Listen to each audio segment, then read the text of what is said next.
Now, guys, do you ever think to yourself that you want to sound more professional in your English at work? You want to stop using the same words over and over, and you want to better understand your colleagues as well? Okay, well, you are in the right place because that is exactly what we're going to do today. I have 10 words that I'm going to share to help you leave your basic English behind and really start speaking the language of business. So we're going to start today with the basic English word that you probably already know, and then I'm going to give you the business equivalent so you can really take your English to the next level and start sounding and speaking in a way that's more advanced. And at the end of this video, I'll share a really easy way that you can start using these words in your conversations sooner and really take your language skills up a notch. I'm going to move over here and we can display our new vocabulary on this side of the screen. I think that'll be easier. Okay, our first word right here, it's actually two words. Discuss later, to talk about something later. Of course,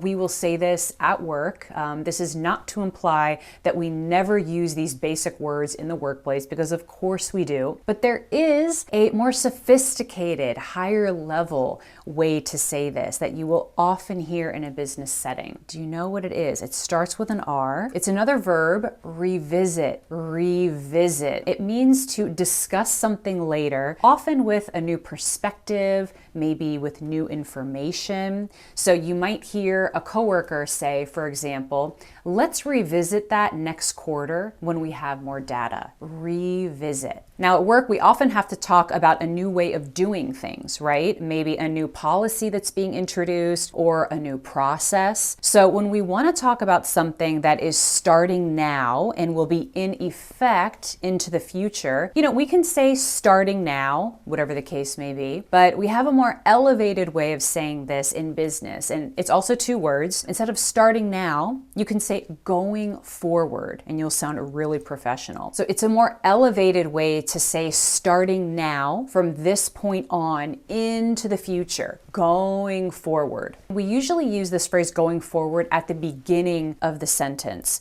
So for example, going forward, we'll need to be in the office 3 days a week. Now this is an interesting one. At work, when we talk about being in charge of something or really being responsible for something, and I mean being responsible for its success or its failure, we have one word that we use in place of this phrase here, and that is a verb called to own. We say that we own something. Now, this is interesting because, of course, the verb to own, we usually use it in the sense of personal belongings. I own my house, for example, something like that. But it really takes on a new meaning in business English, and it's very, very commonly used. So in business English, if you own something, like a project, for example, you have really made it your mission to see it through. You take pride in that project. You really own it. You're responsible for its success, and as I said, for its failure too. You're accountable for that. So you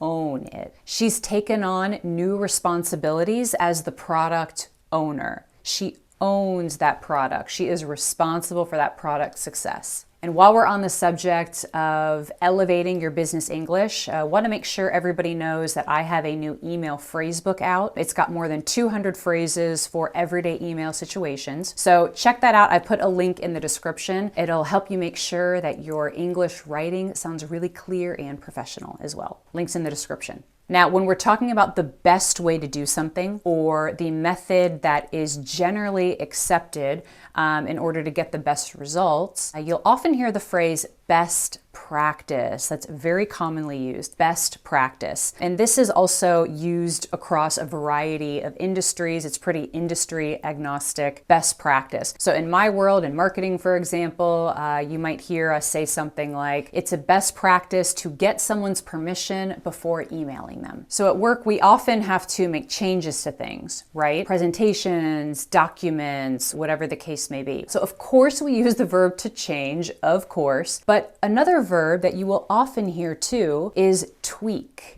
Tweak. So to tweak something means to change something or to make changes to something. But it's often referring to little minor changes, not really heavy edits, just smaller stuff. So your colleague might say to you something like, I'm almost finished with the document. I just have to tweak it a little. Okay, so when we're talking about a problem or a concern that comes up at work, we often have to deal with that, of course. We have to handle those things.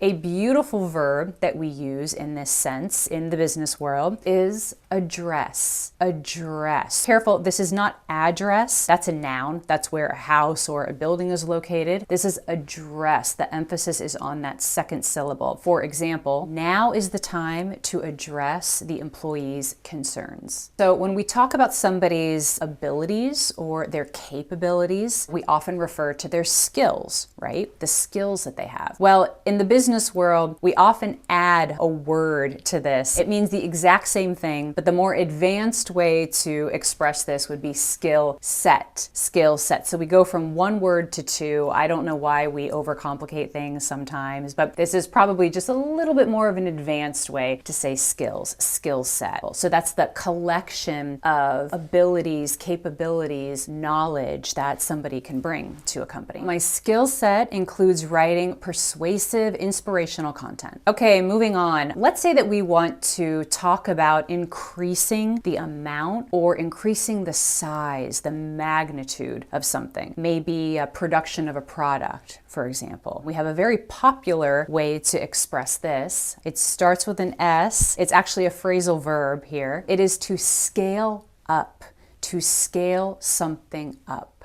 We need to scale up production to meet demand. So share is another one of those English words that kind of takes on a new meaning in business communication. We use it in a number of different contexts. So first, when we want to inform somebody about something, we might say something like, I have an update to share. That's a very professional way of saying, I have something that I want to tell you about. I have an update to share. We also use share in a context when we want to give something to someone or provide something to someone. So instead of saying something like, can you give me the report? A more professional, polite way to say that would be, can you share the report with me? And last one here, when we want to make something more efficient and simple, maybe something is kind of way too complicated, we're wasting a lot of time. In business, we'd say we're going to streamline it. Streamline. This is another one of those really pretty words. And we usually use this, I would say, in the context of processes. So for example, the design process takes way too long. We're looking for ways to streamline it. All right, guys. The secret to really learning and knowing these words is, you guessed it, applying them to your own conversations and using them in your own conversations at work every day. So here's a tip on how to do this. I want you to pick one word from this list, anyone at all, anyone that you like, and just sit down and create an example sentence using that word. Preferably a sentence that applies to your real everyday job, your real everyday work life. And then the very next day, I want you to use that word in a conversation. So it can just be a one-to-one chat that you're having with a coworker, or you can use it, more of in a group setting, in a meeting, for example, if you're feeling extra confident. So just start with that one word, and then every day after, repeat the same exercise with the rest of these words in the list. And you can always feel free to leave some example sentences here in the comments, and I'd be more than happy to give you some feedback. Now, of course, vocabulary is key when we're talking about elevating your business English, but so is speaking